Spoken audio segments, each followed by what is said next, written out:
Doctor Yunus সাহেব, general Waker সাহেব, বাংলাদেশের সব উইপন্স রেডি করুন, যত যুদ্ধাস্ত্র আছে সব রেডি, রেডি টু ওয়ার। আমি আজকে নাম দিচ্ছি বাংলাদেশের অস্ত্রগুলিকে।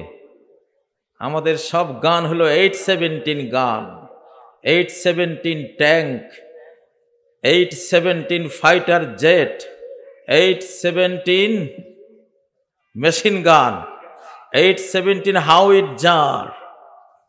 817 মানে কি? 8 নম্বর সূরার 17 নম্বর আয়াত।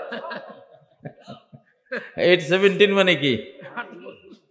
বাংলাদেশের সকল সৈনিকের পোশাকে লিখে দাও 817, 8 নম্বর সূরার 17 নম্বর আয়াত। দেখি ক্ষমতা কি আল্লাহটা না ক্ষমতা মূর্তিটা, আমরা একটু দেখব।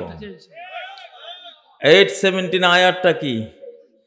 ওয়ামা রামাইতা ইয রামাইতা ওয়ালাকিন্নাল্লাহা রামা। তুমি যখন নিক্ষেপ করছিলে, ফায়ার করছিলে, তুমি তো ফায়ার করনি, আল্লাহ ফায়ার করেছেন, আল্লাহ ফায়ার করেছেন, আল্লাহ ফায়ার করেছেন। লিল্লাহি তাকবীর, আল্লাহু আকবার। বাংলাদেশের অ্যাসল্ট রাইফেলের উপরে হয় লোহার উপরে খোদাই করে লিখে দাও ওমা রমাইতা ইয রমাইতা ওয়ালাকিন্নাল্লাহা রামা। আল্লাহু আকবার। তুরস্কের সুলতান সুলেমানরা এশিয়া মহাদেশ, আফ্রিকা মহাদেশ, ইউরোপ মহাদেশ, আমেরিকা মহাদেশ সহ 4 মহাদেশের উপরে শাসন চালিয়েছিল 720 বছর। তাদের অস্ত্রের গায়ে লেখা ছিল 817। কি পাওয়ার! আল্লাহু আকবার। পড়েন, ওমা রামাইতা ইয রামাইতা ওয়ালাকিন্নাল্লাহা রামা। বাংলাদেশের পোশাক শিল্পের কেউ যদি আয়াতটা নেন, সূরা আনফালের 17 নম্বর আয়াত, 8 নম্বর সূরা 17 নম্বর আয়াত, এইটুকু লিখে দিলে হবে। ওমা রামাইতা ইয রামাইতা ওয়ালাকিন্নাল্লাহা রামা। তুমি যখন মারছিলে, নিক্ষেপ করছিলে, তুমি নিক্ষেপ করছিল না। তুমি যদি, যেহেতু তোমার মনটা ছিল আমার উপরে নির্ভরশীল, তোমার তাওয়াক্কুল ছিল আমার উপরে, তুমি বাহ্যিক হাত তোমার হাতে নিক্ষেপ করেছিলে, নিক্ষেপের পর আমার হাত দিয়ে আমি গতি দিয়েছিলাম। আল্লাহু আকবার। আমি খেয়াল করেছি আমার নিরাপত্তার জন্য একটা এয়ার গান রাখবো, এয়ার গান, আগ্নেয়াস্ত্র না, একটা এয়ার গান, এবং সেই এয়ার গানের নাম দিব 817 গান।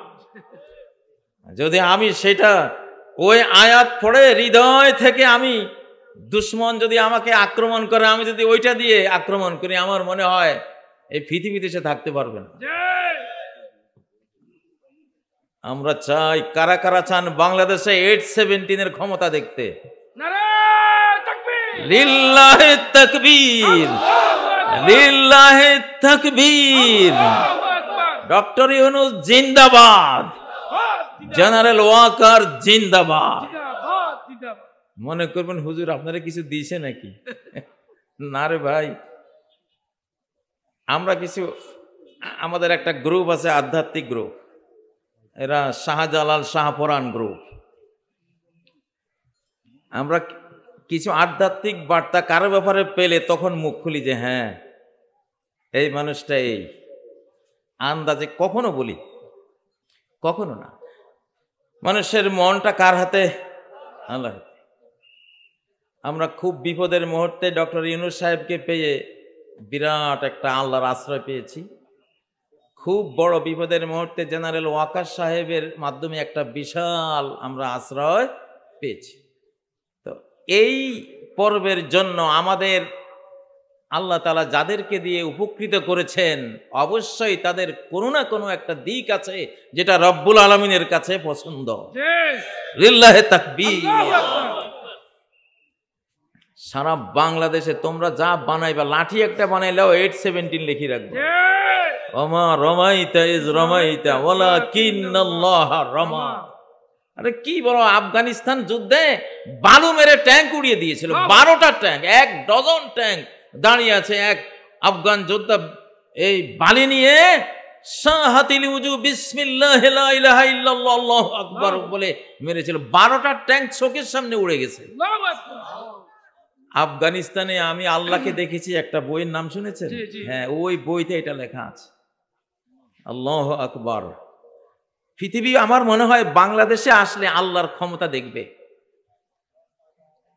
আল্লাহর ক্ষমতা দেখবে। আমাদের আশপাশের বন্ধুদের হাতে খুব চুলকানি হয়েছে, বুঝছেন, অ্যালার্জি, খালি নিষ্পিস করে। আমাদের দেখে যে এদের তো কিছু নাই, তেমন কিছু তো নাই। আরে বাবারে, অস্ত্রের গুদাম তো থুইছি আমরা আমাদের মালিকের কাছে, আমাদের জমিনে বেশি কিছু লাগে না। আল্লাহু আকবার। সূরা হুদে আল্লাহ কি বললেন? ওমা হিয়া মিনাল যালিমিনা বিবাঈদ। প্রত্যেক জালিমের নামে একটা করে স্টোন, পাথর বরাদ্দ আছে, সেই পাথরের গায়ে তার নাম লেখা আছে। তুই যেখানে থাকবি আমি মঙ্গলার শনির বেড থেকে তোরে সই করে মারবো, যেখানে থাকিস তোর মাথা গড়িয়ে দিবে ওই পাথর। বিল্লাহি তাকবীর, ইনশাআল্লাহ। এখন বলেন হুজুর, বিশ্বাস করতে তো একটু সময় লাগবে নাকি? আব্রাহার 60,000 বাহিনী আমাদের এই মালিক শেষ করে দিয়েছেন না? কি দিয়া? ছোট্ট ছোট্ট আবাবিল। এত ছোট্ট ছোট্ট পাখি দিয়া কেন মারলেন? যাতে করে আমরা বুঝি যে এই কাজ কোনো এই পাখির হতে পারে না। এটাই পাখির পিছনে আরেকজন আছে, ঠিক নয় কি? وأرسل عليهم طيرا أبابيل। আল্লাহ প্রেরণ করলেন তাদের বিরুদ্ধে ঝাঁকে ঝাঁকে পাখি। আল্লাহু আকবার। সামনে যে ইয়াজুজ মাজুজ আসবে তাদেরকে 1 সেকেন্ডে গাড়ের মধ্যে একটা বিষ ফোঁড়া তুলে 1 সেকেন্ডে আল্লাহ মেরে দিবেন গোটা কোটি কোটি ইয়াজুজ মাজুজকে। তারপরে উটের মতো লম্বা ঘাড়ওয়ালা পাখি, কানাকিল মুখ, উটের গর্দানের মতো লম্বা লম্বা ঘাড়ওয়ালা বিশাল বিশাল পাখি, কোটি কোটি পাখি পাঠাবেন। সেই পাখিরা ওদের লাশগুলো ঠোঁটে তুলে নিয়ে সাগরে ছুঁড়ে ফেলে দিবেন। আল্লাহু আকবার। তো সে পাখির অভাব আছে আল্লাহর কাছে? ও ভাইয়েরা, তো বলতেছিলাম বাংলাদেশে একটা সংবিধান গতকাল কিন্তু ঘোষণা করে দিয়ে আসলাম। যারা শুনেছেন শুনেছেন। সমস্ত আইনের তাফসিলি যত বিধিবিধান হবে সব কোরআনের হবে এবং হাদিসের হবে। কোরআন থেকে নিতে হবে, নবীর সুন্নাহ থেকে নিতে হবে। এইটা হলো এখন বাংলাদেশের 1 নম্বর নিরাপত্তা, বাংলাদেশের 1 নম্বর সেফটির গ্যারান্টি হলো এটা। আল্লাহু আকবার। ধর্মের দ্বারা আল্লাহ মানুষকে রক্ষা করেন। ধর্মেরই বর্মে সুরক্ষিত দিল সাফ। ধর্ম একটা বর্ম। ধর্ম কি? একটা বর্ম। আমাদের এই বর্ম দরকার আছে না নাই? হ্যাঁ, নবীজিকে যখন ঘেরাও দিয়েছিল বেঈমানরা মারার জন্য, তিনি 1 মুঠি বালি ছুঁড়ে মেরেছিলেন। তারা চোখ কসলাতে কসলাতে শেষ, ফাঁকে দিয়ে ওদের ভিতর দিয়ে উনি চলে গেলেন, দেখলো না। এটা ধর্মের বর্ম, ধর্মের বর্ম। আল্লাহু আকবার। কিসের বর্ম? ধর্মের বর্ম এটা। ও ভাইয়েরা, হযরত সাদ ইবনে আবি ওয়াক্কাস 60,000 সৈন্য নিয়ে তিনি দজলা নদীতে ঝাঁপ দিলেন। সেই উত্তাল স্রোতের দজলা নদী, ঘোড়া দৌড়ালেন, পিছন দিকে তাকালেন, সৈন্যরা তোমাদের মধ্যে কেউ ভারী সৈন্য আছো কিনা? সবাই বলল না, আমরা কেউ ভারী নাই, সবাই হালকা। ভারী মানে বুঝেন? পাপের বোঝায় ভারী। আল্লাহু আকবার। আমরা কেউ ভারী না, সবাই কি হালকা। তাহলে মুভ, দৌড়াও সাগরের বুকে, নদীর বুকে ঝাঁপ দিলেন। ঘোড়া, উট, খচ্চর, গাদা পায়ে হাঁটা যা আছে, আল্লাহু আকবার। সেই উত্তাল পদ্মা নদীর মতো, পদ্মার চেয়ে উচ্ছল উত্তাল স্রোতের নদীর বুক দিয়ে হেঁটে চলে যাচ্ছে ঘোড়া, গাধা, উট, মানুষ সবাই। আল্লাহু আকবার। ওই পারে গিয়ে সৈনিকদেরকে সাদ ইবনে আবি ওয়াক্কাস জিজ্ঞাসা করলেন, তোমাদের কারো কোনো কিছু এই নদীতে পড়ে গেছে কিনা? একজন বলল, আমার একটা শুধু চামচ পড়ে গেছে বা পেয়ালা পড়ে গেছে। নদীকে বলেন, এই নদী, আমরা আল্লাহর সৈনিক, তুইও আল্লাহর সৈনিক, পেয়ালা ফেরত দে, চামচ ফেরত দে। দেখে যে ঢেউয়ের উপর দিয়ে ভেসে ভেসে চলে আসতেছে। ফেদায়ে বদর পয়দা কর ফেরেশতে তেরে নুসরত কো। তুমি বদর যুদ্ধের সেই ইমানি, সেই ইসলামী, সে আল্লাহওয়ালা, আল্লাহ প্রেমের নজির যদি বাংলার জমিনে সৃষ্টি করতে পারো, তাহলে আকাশের ফেরেশতারা ধেয়ে আসবে তোমার জন্য। আমরা দেখতে পাচ্ছি, আমরা দেখেছি, আলহামদুলিল্লাহ অলরেডি দেখে ফেলেছি যে কিভাবে আকাশ বাহিনী রেডি, সবাই সামরিক পোশাকে, সামরিক যান নিয়ে, পতাকা নিয়ে কিভাবে রেডি সবাই, আলহামদুলিল্লাহ। কিন্তু সংবিধানটা কার লাগবে? আপনি যদি আমেরিকার আইন মানেন, তখন আমেরিকা আসবে তার বন্দুক রাইফেল নিয়ে আপনাকে রক্ষা করার জন্য, ঠিক না? যদি আপনি জাতিসংঘরে মানেন, জাতিসংঘ বাহিনী পাঠাবে না, হেরা হে আমারে মানে, আমি তারে রক্ষা করার একটা দায়িত্ব আছে, পারুক আর না পারুক, ঠিক না? আপনি যারে মানবেন সে আপনাকে শক্তি দিয়া বাঁচাতে চাইবে কিনা? তাহলে আল্লাহকে যদি আপনি মানেন, তাহলে আল্লাহ কি, ওনার বাহিনীর কোনো শেষ আছে? শেষ আছে? আল্লাহু আকবার। এই পৃথিবীতে বালুর সংখ্যা যত, আল্লাহর সৈন্য সংখ্যা বালুর মধ্যে তত। প্রত্যেকটা গাছের পাতা আল্লাহর সৈনিক, প্রত্যেকটা প্রাণী আল্লাহর সৈনিক, প্রত্যেকটা ব্যাং বাহিনী, প্রত্যেকটা পঙ্গপাল বাহিনী, ফড়িং বাহিনী, আল্লাহর খালি কমান্ডের দরকার। 1 আউন্স ওজন হবে না যে এই করোনা ভাইরাস, 1 আউন্স হবে না, 1 গ্রাম ওজন হবে না, সারা বিশ্বকে সবাই ফেলাইছে। কার বাহিনী? আল্লাহ। ও ভাইয়েরা, এখন কোরআন হাদিস ভিত্তিক সংবিধান হতেই হবে, আর কোন সংবিধান মানি না। জান নারায়ে তাকবীর, সকল সমস্যার সমাধান দিতে পারে আল কোরআন। আল কোরআনের আলো সংসদে জালো। আমরা ইনশাআল্লাহ এমন সংবিধান দেব। তোমরা গণতন্ত্রের কথা বলছো, কি গণতন্ত্র দিয়েছো তোমরা? গণতন্ত্রের মানস কন্যা, অমুক কন্যা, তমুক কন্যা কইয়া একটু খালি ওয়াজের মধ্যে বলছিলাম যে একদম ইউসুফের গান পাচ্ছি, বাস জেলখানা। এটা বলে গণতন্ত্র? হ্যাঁ, এটা গণতন্ত্র না জেলতন্ত্র? হ্যাঁ, এটা তো কারাতন্ত্র, এটা তো গণতন্ত্র হলো না। হ্যাঁ, এটারে গণতন্ত্র কয়। আর দেখো, তুমি তো কোন ফুসকা, এত ছোট্ট বাংলাদেশের তুমি একজন প্রধানমন্ত্রী, তোমার বিরুদ্ধে সমালোচনা করলে, বঙ্গবন্ধু নিয়ে কিছু কইলে বাস হয় মার্ডার, না হলে গুম, না হলে যাবজ্জীবন, না হলে দেশান্তর, ঠিক না? আর ওমর মসজিদে দাঁড়িয়ে জিজ্ঞাসা করছেন, অর্ধ পৃথিবীর শাসন করেছ ধোলার তখ্তে বসি, খেজুর পাতার প্রাসাদ তোমার বারে বারে গেছে খসি। সেই ওমর জিজ্ঞাসা করছে, ওমর যদি বাঁকা পথে চলে, ওমর যদি ভুল পথে চলে, ভুল কোনো কথা কাজ করে, হে আমার জনগণ, আমার নাগরিক বৃন্দ, তোমরা এই ওমরের সাথে কি আচরণ করবা? এক বেদুইন, সাধারণ গ্রামের লোক, উঠে বাঁকা তলোয়ার দেখে বলতেছে, ওমর, আমার এই বাঁকা তলোয়ার দিয়ে তোমার বাঁকামি আমি সোজা করে দেব। আল্লাহু আকবার।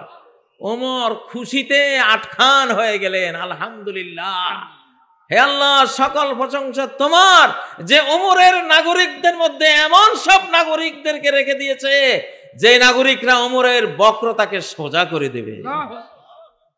এইটারে কয় গণতন্ত্র। এইটারে কি কয়?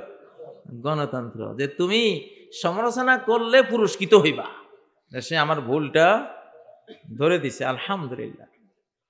আমাদের ডক্টর ইউনূস সাহেব, আমি আশা করি উনি যেভাবে একটা কি জানি একটা আমার মতো একটা কোটি গায়ে দেয়, উনি নরমাল জামা, এগুলি হলো রাজনীতিকদের পোশাক। রাজনীতিকরা যদি ভাঙ্গাচুরা গাড়িতে চড়ে ছেঁড়া ফাটা জামা গায়ে দিতে পারে, তাদের জনগণ নতুন জামা পরবে, নতুন গাড়িতে চড়বে, ঠিক না? কারণ আল্লাহ ওই জাতীয় নেতাদের পছন্দ করে। তুমি তো নেতা হয়েই গেছো, তোমার তো এমন সম্মান, তুমি মাটি খাইলেও মানুষে কবে যে তালমেসরি খায়, ঠিক না কথা? আচ্ছা, যে বিএমডব্লিউতে চড়ছে তারা নতুন কোথা দরকার আছে? সে সেনা কোথা গাই দিলে মানুষ কবে এটা মনে একটা মডেল। বিএমডব্লিউ নিয়ে চলতেছে, তার জামা সেয়া মানে কি?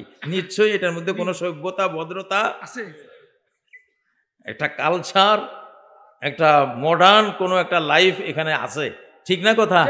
তাহলে তোমার তো চিন্তা কি? আল্লাহু আকবার। গণতন্ত্র কাকে বলে? ওমর একদিন আইন করে ঘোষণা করলেন নবীজির মসজিদে, ওনাদের পার্লামেন্ট ছিল মসজিদ, যে কোন স্বামী যদি মহিলাকে 450 দিরহামের বেশি মোহরানা দেয়, আমি তার ওই বাড়তি মোহরানা কেড়ে সরকারি ট্রেজারিতে জমা দিয়ে দেব। নাক বোঁচা এক মহিলা দাঁড়াইল। কি বোঁচা? নাক বোঁচা মহিলা একটা দাঁড়াইয়া কইতেছে, ওমর তুমি আমাদের বাড়তি মোহরানা কেউ দিলে তুমি সেটা সরকারি কোষাগারে জমা দিবা, এই অধিকার তোমারে কে দিছে? হায় হায় রে, এই যুগের হইলে তো সাথে সাথে এসএসএফ বা আরো কত কিছু আছে ধরে কইতো এই আয়নাগর, ঠিক না? জীবনে তারা ছবিও কেউ দেখতো না।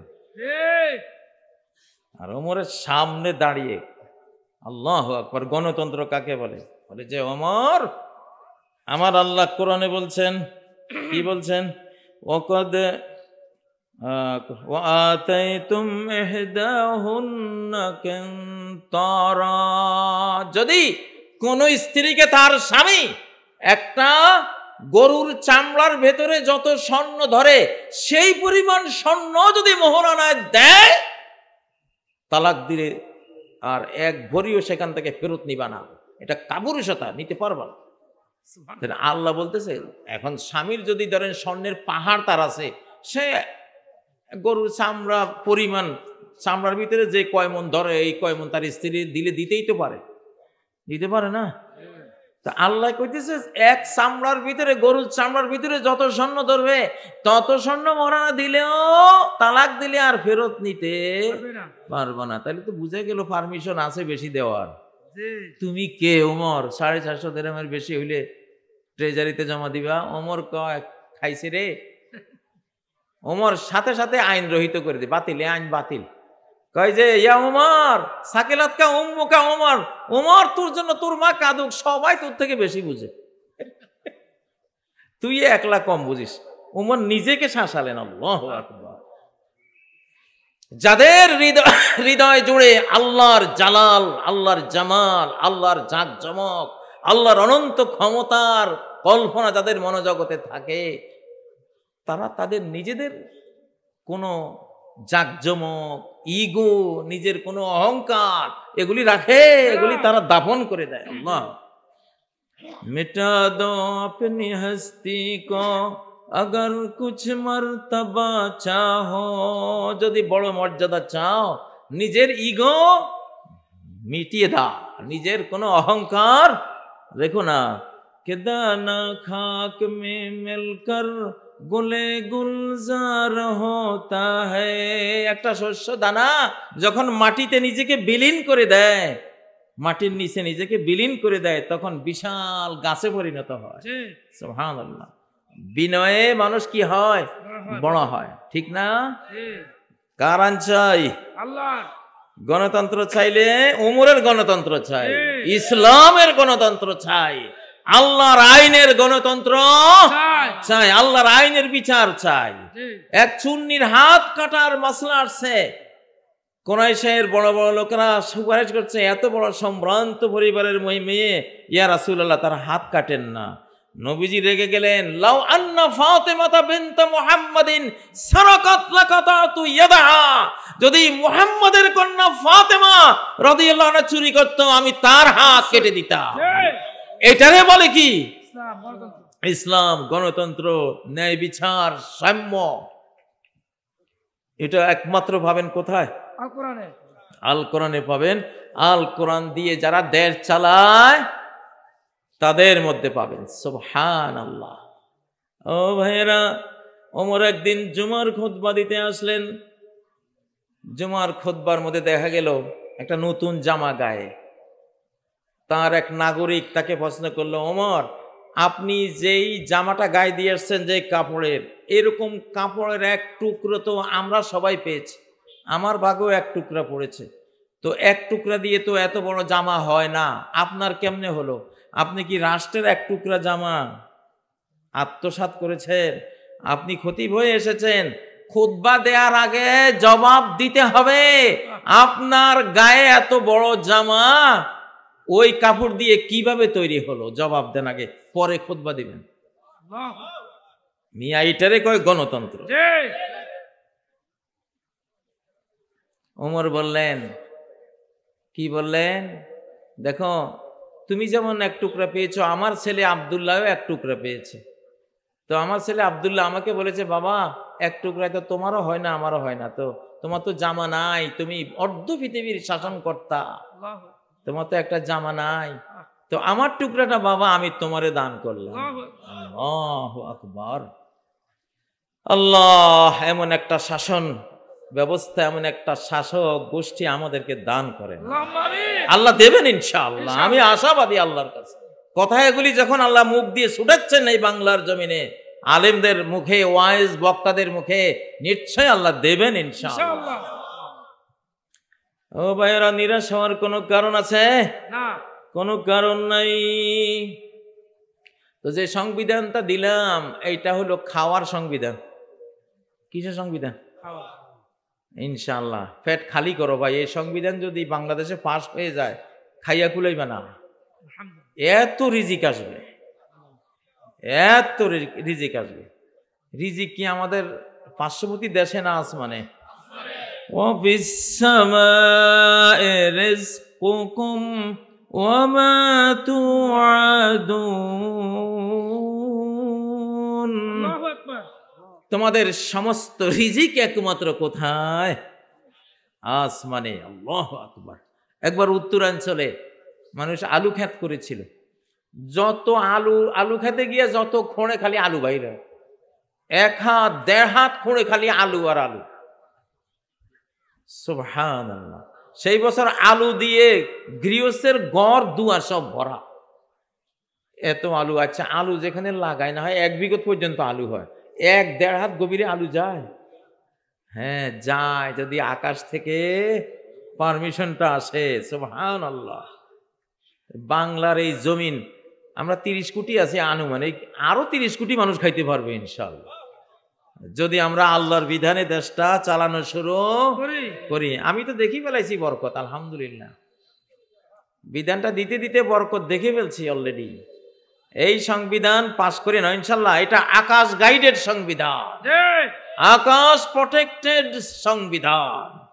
এইটার সামনে কেউ দাঁড়াবে না, এইটাকে প্রতিহত করার চেষ্টা কেউ করবে না, তাহলে আকাশ থেকে সাইজ হয়ে যাইবা। কারণ এই সংবিধান কোনো, এটা আমরা নিজের জন্য দেই নেই, বন্ধুর জন্য দিয়েছি। কার জন্য? কার জন্য দিয়েছি? আল্লাহর জন্য দিয়েছি। আল্লাহ আমাদের বন্ধু, ঠিক নয় কি? ও ভাইয়েরা, এখন এই বাংলাদেশকে তাহলে রক্ষা করতে হলে অবশ্যই আমাদেরকে কি করতে হবে? কোরআনের বিধানে আসতে হবে। আল্লাহু আকবার। কোরআনের বিধান সেই প্রেসিডেন্ট তৈরি করে দেবে আমাদেরকে, যে প্রেসিডেন্ট পেটে পাথর বেঁধে হলেও তার জনগণের মুখে খাবার তুলে দেবে। সুবহানাল্লাহ। হযরত আবু বকর সিদ্দিক, তিনি অর্ধ পৃথিবীর খলিফা, তখন অর্ধ পৃথিবী হয় নাই, হচ্ছে, হওয়ার পথে। তিনি গিয়া এক এতিমা মেয়ের দুধ দোহাই দিয়ে আসতেন, তার পশুর দুধ দোহাই দিয়ে আসতেন। এতিমা মেয়েটা কাঁদতেছে যে আপনি তো খলিফা হয়ে গেছেন, আপনি কি আর আমাদের বাড়িতে এসে আমাদের পশুর এই কাজটা করে দেবেন? উমর কয়, না, আমি খলিফা হলে কি হবে, আমি যায়া তোমার ওই খেদমতটা করব। এরকম শাসক এই কোরআন ছাড়া কি হওয়া সম্ভব? সম্ভব? বাংলাদেশে অন্তত চোরেরা আর ক্ষমতায় আসবে না ইনশাআল্লাহ। ইনশাআল্লাহ। আল্লাহ, তুমি তো শুনতেছো, কোন চোরকে বাংলাদেশের 1 পয়সারও কোনো দায়িত্ব তুমি আর দিও না। চোরের জ্বালায় রে বাইরে, চোরের যন্ত্রণায় শেষ হয়ে গেলাম। ঠিক না কথা? চোরের জ্বালায় আল্লাহ অতিষ্ঠ হয়ে গেছি। তোমার কাছে মাপ চাই চোর থেকে। বলেন আল্লাহ, বলেন সমস্ত চোর থেকে তোমার কাছে পানা চাই। আর যারা চুরির নিয়ত রাখে তাদেরকে তুমি কোন ক্ষমতায় তোমার এই বাংলাদেশে তুমি দিও না। আল্লাহুম্মা আমিন। যারা বলেন, যারা চুরি করবে না, বরং পারলে পকেটের পয়সা উজাড় করে জাতির সেবা দেবে, তাদেরকে তুমি বাংলাদেশ দিয়ে দাও। আল্লাহুম্মা আমিন, আল্লাহুম্মা আমিন, আল্লাহুম্মা আমিন। আল্লাহুম্মা আমানু ওয়াত্তাকু।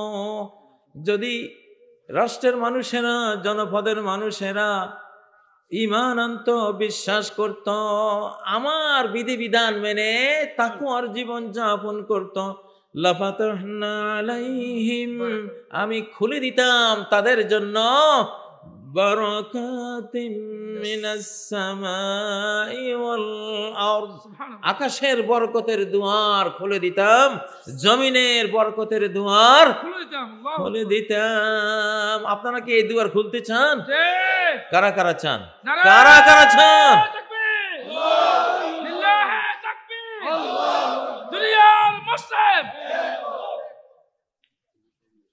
আমরা আজহারী সাহেবের প্রথম যে মাহফিলটা হয়েছে চিটাগাঙে, আমি একটা স্লোগান দিয়েছিলাম, নোটি বাইজির দিন শেষ, বোরকা ওয়ালির বাংলাদেশ। দেন না মিয়া স্লোগান, বসি থাকেন কেন? নোটি বাইজির দিন শেষ, বাংলাদেশ। আমরা সংসদে কি দেখলাম? যে কথাটা কইছি ওই রকম মানুষ ছিল না, ঠিক না? নবীজি নিজে বলে গেছেন, মোগান নিয়াত নোটি বাইজির মধ্যে ভালো বলতে কিচ্ছুই থাকে না, ওরা হয়ে যায় সর্বনাশী, ভরানাশী। তো এদেরকে যদি সংসদে দেই তাহলে শান্তি আসবে না অশান্তি? অশান্তি। তাহলে আমরা বোরকাওয়ালি আমাদের মা বোনরা যারা আছে সংসদে এবার তাদেরকে বসাবো ইনশাআল্লাহ। বোরকাওয়ালির বাংলাদেশ। আলহামদুলিল্লাহ। আর একটা স্লোগান দিয়েছিলাম, বয়ফ্রেন্ডের দিন শেষ, হাজব্যান্ডের বাংলাদেশ। বয়ফ্রেন্ড হলো করোনা ভাইরাস। বয়ফ্রেন্ড কি? Corona virus. যে রাষ্ট্রে বয়ফ্রেন্ড ঢুকছে রাষ্ট্র শেষ। এখন আমেরিকা, ইউরোপ, রাশিয়া যেসব দেশে বয়ফ্রেন্ড কালচার একটাও থাকবে না ইনশাআল্লাহ। এই কোরআন থেকে বলছি, একটাও অস্তিত্ব থাকবে না। যেসব দেশে হাজব্যান্ড পবিত্র কালচার থাকবে, রাষ্ট্র সেই জাতির হাতে আল্লাহ তুলে দেবে। হযরত ইউসুফ আলাইহিস সালাম বয়ফ্রেন্ড হওয়ার দাওয়াত পেয়েছিলেন কিনা? জুলাইখা একদম বিবস্ত্র হয়ে ইউসুফকে আহ্বান জানাচ্ছে, বিশ্ব সুন্দরী জুলাইখা, আর ইউসুফ দৌড়ে পালাচ্ছে। আল্লাহ কয়, ইউসুফ তোরেই তো দিমু আমি এই জমিনের মালিকানা। হ্যাঁ, নারীরা একটা ভূমি, নারী ভূমিতে যে আমানতদার থাকে, বিশ্বভূমিতে সে শাসক হয়। ইউসুফ যখন নারী ভূমিতে আমানতদার থাকতে পেরেছেন, আল্লাহ তাকে মিশর ভূমির রাজত্ব দিয়ে দিয়েছেন। কারা কারা বয়ফ্রেন্ড হইবে হাত তোলো দেখি। বয়ফ্রেন্ডের দিন শেষ, জোরে সোরে দাও না, এলে গরম করো মিয়া। বয়ফ্রেন্ডের দিন শেষ, হাজব্যান্ডের বাংলাদেশ। রোজ হাগার রফতে গরবাক নিস্ত, तू बमाए आके छू तू पाकनीस। বয়ফ্রেন্ডগিরি তোমরা করছো, অনেকে করছো, যাক গেছে গা। আল্লাহর কাছে মাপ চেয়ে তওবা করে ইস্তেগফার, আল্লাহ ধুয়ে মুছে 5ই আগস্ট পরবর্তী বাংলাদেশে আর বয়ফ্রেন্ডগিরি করতাম না। আল্লাহ তওবা করো সবাই, আমার মিডিয়া যারা শুনতেছে সবাই আস্তাগফিরুল্লাহ পড়ো। রব্বিগফিরলি ওয়াতুব আলাইয়া ইন্নাকা আনতাত তাওয়াবুর রহিম। তুমি যদি হাজব্যান্ড হও, বাংলাদেশ কিন্তু বিশাল হবে সামনে ইনশাআল্লাহ। কারণ হাতে চুলকাইতেছে তো কারো কারো, ওরা হামলা একটা চালাবে জানি, কিন্তু হামলা চালাইলে কি হবে? বোকার দশা হবে। কিসের দশা? বোকার দশা। আমাদের বাংলাদেশে কেউ যদি হামলা চালায়, তার দশা কার দশা হবে? বোকার দশা, বকের দশা হবে। বকের দশা কি? বকের ফুটি মাছ একটা তার গালে আছে অলরেডি, আর অনেক ফুটি দেখে দিছে ঠোকর, গালেরটাও গেছে খালেরটাও গেছে। ঠিক না বে ঠিক? এই সৈন্য রাখো যারা হাতে চুলকায়। হ্যাঁ, অনেক লোহা জমাইছে, এই যে এত লোহা। আরে কিন্তু এখানে যে লোহায় কাম হইতো না ভাই, এখানে ইমান, ইমান। ওয়ান্তুমুল আ'লাউনা ইন কুনতুম মুমিনিন। আল্লাহু আকবার। তোমরা সবার ঊর্ধ্বে যদি থাকে একটা জিনিস, দুইটা না একটা যদি থাকে, কি সেটা? ঈমান। ঈমানের উপরে বিজয় হওয়ার ক্ষমতা কারও নাই। কেমনে বিজয় হবে মালিক জানে। কেমনে যে ফেরাউনকে ডুবাই দিছে লাঠি একটা দিয়া, মালিকে জানছে নাকি জানতো না? না জানলে ডুবাইছে কেমনে, ঠিক না? বন্ধুরে আগুনের ভিতর থেকে কেমনে বাঁচাইতে হবে, মালিকের সেই কৌশল এখনো জানা আছে না নাই? হ্যাঁ, তোরা যে পরমাণুর ভয় দেখাস, তোদের পরমাণু থেকেও হযরত শুআয়ব আলাইহিস সালাম তার ঈমান দ্বারা বেঁচে গিয়েছিল। এটা আকাশ থেকে পরমাণু হামলা হয়েছিল। সূরা শুআরার শেষ পৃষ্ঠার আগের পৃষ্ঠায় ওই ঘটনাটা আছে। ফাআখাযাহুম আযাবু ইয়াউমিয যুল্লাহ। শুআয়বের জাতিকে এমন একটা আযাব আক্রমণ করেছিল, যে আযাবটা মাটিতে বিস্ফোরিত হয়ে বিশাল ধূম্রকুণ্ড হয়ে সামিয়ানার মতো আকাশে ছেয়ে গিয়েছিল, পরমাণু বিস্ফোরণ হলে যেটা। তো সেখান থেকে তো শুআয়ব আলাইহিস সালাম বেঁচে গিয়েছিলেন, তার ঈমানদার উম্মত বেঁচে গিয়েছিল। ঈমানদারের পরমাণুর ভয় দেখাইয়াও কাম নাই। আমার তো মাঝে মধ্যে এমন সাহস আসে, নিউক্লিয়ার বোমারও বুঝি একটা লাথি মেরে বসে। কারণ নবীজি বলেছেন, লাউ আন্নাস সামাওয়াতি ওয়াল আসসাবা ওয়াল আরদিনাস সাবা হালকাতুন মুবাহামা। 7 আসমান 7 জমিন যদি একটা লোহার গোল্লায় পরিণত হয়, লোহার পিণ্ডে পরিণত হয়, সেই লোহার গোল্লার ভিতরে তুমি যদি বন্দী হয়ে যাও, লাকাসামাহুন্না লা ইলাহা ইল্লাল্লাহ। এই মহাজাগতিক লোহার পিণ্ডে বন্দী হয়ে যদি লা ইলাহা ইল্লাল্লাহ বলো, ওটা চূর্ণ বিচূর্ণ হয়ে তুমি বেরিয়ে যাবা। আল্লাহু আকবার। ঠিক নয় কি? অতএব পরমাণুর ভয় দেখাইয়াও কোনো লাভ নেই। আমাদের কিছু অ্যাঞ্জেল ফোর্স আছে, ফেরেশতা বাহিনী আছে। 1965 সালের যুদ্ধে ওরা বিমান থেকে বোম ফেলেছে। এখন লম্বা লম্বা জামাওয়ালা পাগড়িওয়ালা একজনের সৈন্য বোমা হাতে নিয়ে এইভাবে পানি ফেলে দিচ্ছে। এটা যারা বোম ফেলছে তারা দেখছে। তারা বন্দী হওয়ার পরে তারা জিজ্ঞাসা করলো, তোমাদের এত উঁচা উঁচা লম্বা এসব পাগড়িওয়ালা সৈনিকরা কই? কয় কই, আমরা তো দেখিনি। আমরা তো দেখছি, আমরা আকাশ থেকে বোমা ফেললাম আর ওরা হাতে করে নিয়ে এইভাবে পানি ফেলে দিচ্ছে। আল্লাহু আকবার। এটাই হলো আমাদের ফেরেশতা ফোর্স, মালাইকা। এত ফোর্স কার আছে? আল্লাহু আকবার। আমাদের ঢাকার মশক বাহিনী যা আছে, যদি নমরুদের মতো, নমরুদের উপর যেমন খেপাই দিছিল আল্লাহ, যদি এরকম খেপাই দেয়, উপায় আছে কোনো? হ্যাঁ, ইনশাল্লাহ। আমাদের ব্যাপারে ফাইজলামি করো না কেউ, বেয়াদবি করলে বেয়াদবির সাজা আকাশ থেকে বরাদ্দ হয়ে যাবে ইনশাআল্লাহ। ওই বগার দশা হবে, কিসের দশা? গালেরটাও যাবে, খালেরটাও যাবে।